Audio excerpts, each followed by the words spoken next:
एक छोटे से कस्बे में समीर नाम का एक लड़का रहता था। बचपन में ही पिता की मृत्यु हो जाने के कारण परिवार की आर्थिक स्थिति बड़ी दयनीय थी। समीर की माँ कुछ पढ़ी लिखी ज़रूर थी, लेकिन उतनी पढ़ाई से नौकरी कहाँ मिलने वाली थी। सो घर घर बर्तन मांजकर और सिलाई बुनाई का काम करके किसी तरह अपने बच्चे को पढ़ा लिखा रही थी। समीर स्वभाव से थोड़ा शर्मीला था और अक्सर चुपचाप बैठा रहता था।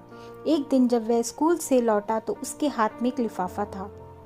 उसने माँ को लिफाफा पकड़ाते हुए कहा, माँ, मास्टर साहब ने तुम्हारे लिए चिट्ठी भेजी है, ज़रा देखो तो इसमें क्या लिखा है। माँ ने मन ही मन चिट्ठी पढ़ी और मुस्कुराकर बोली, बेटा, इसमें लिखा है कि आपका बेटा काफ़ी होशियार है।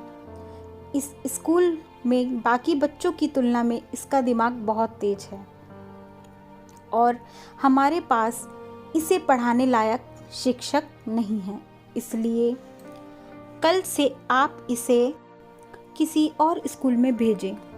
यह बात सुनकर समीर को स्कूल न जा सकने का दुख तो हुआ, पर साथ ही उसका मन आत्मविश्वास से भर गया कि वो कुछ खास है और उसकी बुद्धि तीव्र है। माँ ने उसका दाखिला एक अन्य स्कूल में करा दिया। समय बीतने लगा। समीर ने खूब मेहनत से पढ़ाई की। आगे चलकर उसने सिविल सर्विसेज परीक्षा भी पास की और आईएएस ऑफिसर बन गया। समीर की माँ बूढ़ी हो चुकी थी और कई दिनों से बीमार चल रही थी और एक दिन अचानक उनकी मृत्यु हो गई। समीर के लिए बहुत बड़ा आघात था। वह बिलक बिलक कर रो पड़ा। उसे समझ नहीं आ रहा था कि अब अपनी माँ के बिना वो कैसे जिएगा।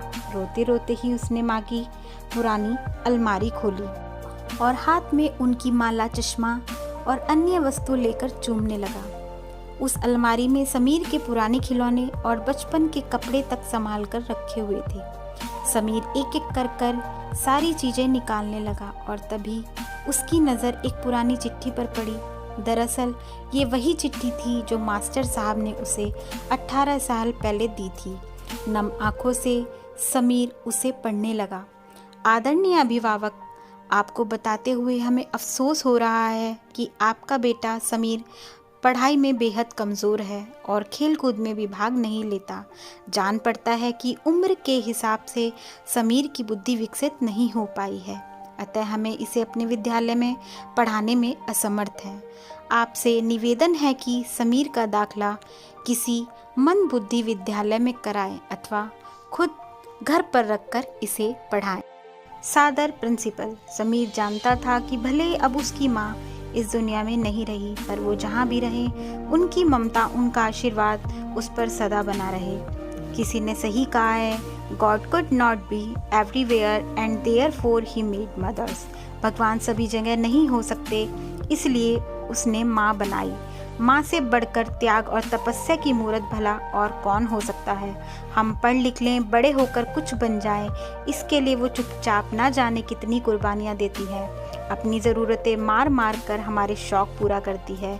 यहाँ तक कि संतान बुरा व्यवहार करे तो भी माँ उसका भला ही सोचती है। सचमुच माँ जैसा कोई नहीं हो सकता